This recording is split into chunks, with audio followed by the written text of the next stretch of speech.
Иран лидерinin birinci кайрылуусу. Иран Ислам Республикасынын жогорку лидери Муджтаба Хамени АКШ жана Израиль менен болгон кагылышта курман болгон шахиддердин каны үчүн өч алаарын билдирди. Анын кайрылуусунан ушул мүнөттөгү негизги билдирүүлөрү: Ормуз кысыгы жабык бойдон калышы керек. Тегеран жакынкы чыгыштагы жаңжал боюнча басым көрсөтүүчү РЧ катары Ормуз кысыгын колдонушу керек. Жакынкы чыгыштагы өлкөлөрдөгү аймактагы АКШнын аскердик базаларын мүмкүн болушунча тез жабууга чакырды. Аймактагы мамлекеттердин жетекчилерине кайрылып, Тегеран алар менен конструктивдүү мамилелерди күтүп жаткандыгын айтты. Иран АКШ менен Израиль менен болгон кагылыштан келген зыян үчүн материалдык компенсация күтүп жаткандыгын билдирди. Ксир менен Хезболла АКШ жана Израилге каршы биргелешкен чабуул жасады. Ирандын куралдуу күчтөрүнүн курамына кирген Ислам революциясынын сакчылар корпусу Ливандын шиит кыймылы Хезболла менен биргеликте АКШ жана Израилге каршы операция жүргүзүлгөндүгүн билдирди.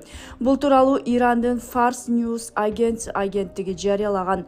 Маалыматка ылайык, жума күнү кечинде Правдивое обещание 4 операциясынын 45-чи толкуну ишке ашырылган. Анын алкагында Хейбер Шакен ракеталары колдонулган. Ксирдин билдирүүсүндө операцияга Иран армиясынан жана Ксирдин аскер деңиз күчтөрү, учкучсуз аппараттар бөлүмдөрү, ошондой эле Хезболла кыймылы катышкандыгы айтылат. АКШ орусиялык мунайды сатууга убактылуу уруксат берди. Кошмо Штаттар 3-өлкөлөргө орусиялык чийки кара майды жана мунай продукциясын сатып алууга убактылуу уруксат берди. Маалыматка караганда 12 мартка чейин танкерлерге жүктөлгөн мунайды 11 апрелге чейин жеткирип турса болот. АКШнын финанс министри Скотт Бессент бул кадамды дүйнөлүк энергетикалык рынокты стабилдештирүү зарылдыгы менен түшүндүрдү. Сөз болгон чийки кара майды жана мунай продукциясын чыгарган компанияларга буга чейин санкция салынганы белгиленет. Бирок убактылуу уруксат Иранга же ирандык товарларга жана кызматтарга байланышкан операцияларга берилбейт. Бессент бул кыска мөөнөттүү чара орус өкмөтүнө сезерлик финансылык пайда алып келбейт деп эсептейт. Орусия президентинин атайын өкүлү Тикейл инвестициялар фондунун жетекчиси Кирилл Дмитриевдин айтымында чек 100 миллион баррель мунайдан алынмакчы. Венс Трамптын Орусия жана Украина боюнча позициясын ачып берди. АКШнын вице-президенти J.D. Венс Дональд Трамптын Орусия менен Украинага байланыштуу тышкы саясаты тууралуу айтып берди. Анын сөзүнө караганда, АКШ президентинин бул маселе боюнча позициясы так. Ал биринчи кезекте кан төгүүнү токтотууну каалайт. Венс Трамптын максаты жаңжалды токтотуп, өлкөлөр ортосунда соода алакаларын калыбына келтирүү жана бул кагылышта бейкүнөө адамдардын өлүмүн токтотуу экендигин белгиледи.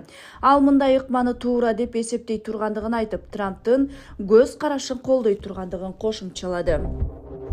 Түрмөгө түшкүм келбейт. Трампка Иран боюнча эмне кеңеш бергенин айтуудан баш тартты. АКШнын вице-президенти J.D. Венс журналисттерге Дональд Трампка Иран боюнча кандай кеңеш бергенин ачыктоодон баш тартты. Ал Ак үйдөгү эң жашыруун жыйындарда айтылган сөздөрдү коомчулукка чыгарууга болбой турганын айтып, мындай маалыматты айтып берсе мыйзам алдында жоопкерчиликке тартылышы мүмкүн экендигин белгиледи. Венстин айтымында Ак үйдүн ситуациялык бөлмөсүндө президент коргоо министри Пит Хексет, сенатор Марко Рубио жана генерал Жон Д. Кейн сыяктуу жетекчилер Иранга байланышкан мүмкүнчүлүк болгон кадамдарды талкуулашкан. Ал президентке кеңеш берген сүйлөшүүлөрдү коомчулукка айтып берүү туура эмес экенин, мамлекет башчысы өз кеңешчилери менен жабык форматта эркин сүйлөшө алышы керектигин кошумчалады. But I'm not going to show up here and in front of God and everybody else tell you exactly what I said in that classified room, partially because I don't want to go to prison, and partially because I think it's important for the President of the United States to be able to talk to his advisors without those advisors running their mouth to the American media. АКШ Ирандын жаңы лидери тууралуу маалымат үчүн $10 миллион сыйлык жарыялады. АКШ бийлиги Ирандын жаңы лидери деп саналган Маштаба Хаменейнин кайда экендиги тууралуу маалымат үчүн $10 миллион чейин сыйлык бериле тургандыгын жарыялады. Вашингтон бул маалымат өлкөнүн коопсуздук кызыкчылыктары үчүн маанилүү экендигин белгиледи. Маалыматка ылайык издөө тизмесине Иран жетекчилигиндеги бир катар жогорку кызматтагы адамдар дагы кирген. Алардын арасында ички иштер министри, чалгын кызматынын башчысы, коопсуздук кеңешинин катчысы жана Ислам революциясынын сакчылар корпусунун жогорку даражалуу офицерлери дагы бар. Сыйлыктын көлөмү берилген маалыматтын баалуулугуна жараша көбөйтүлүшү мүмкүн. Ирандын шартсыз багынышы АКШнын толук үстөмдүгүн билдирет. АКШнын президенти Дональд Трамп Ирандын шартсыз багынышы деген эмне экенин түшүндүрүп, бул АКШ дүйнөдө мурда болуп көрбөгөн үстөмдүк абалына тургандыгын билдирээрин айтты. Анын сөзүнө караганда, мындай кырдаалда Иран согушту уланта ала турган мүмкүнчүлүктөрүнүн көбүн жоготкон. Трамп Ирандын деңиз флоту, аскердик аба күчтөрү жана армиясынын чоң бөлүгү жок кылынгандыгын, радар системалары менен абадан коргонуу каражаттары дээрлик калбагандыгын белгиледи.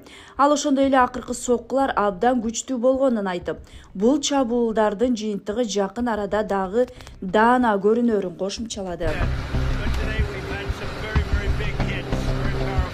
Ирандагы операция аяктагандан кийин бензин, газ жана жалпы энергетикага байланышкан баалар олуттуу төмөндөй тургандыгын билдирди. Анын айтымында, жаңжал токтогон замат энергетикалык рынокто баалар өтө чоң деңгээлде түшөт. Трамп ошондой эле жакынкы чыгышта жана дүйнөдөгү ядролук коркунучка чекит коюу зарыл болгондугун белгилеп, АКШ бул максатка жетерин айтты. Анын сөзүнө караганда, дал ушул себептен Иранга каршы операция жүргүзүлүп жатат. Вашингтон менен Израилдин максаттары толугу менен бирдей болбошу мүмкүн дегенин билдирди. Ал бул тууралуу журналисттердин Израилдин премьер-министри Биньямин Нетаньяху менен согушту аяктоо боюнча позициялар канчалык дал келери тууралуу суроосуна жооп берип жатып айтты. Трамптын айтымында, Израиль өз алдынча мамлекет болгондуктан анын кызыкчылыктары АКШнан айрым учурларда айырмаланышы мүмкүн. Ошол эле учурда ал Нетаньяху АКШнын эски аскердик күчтөгү дүйнө теңдеши жок экендигин жакшы билерин кошумчалады.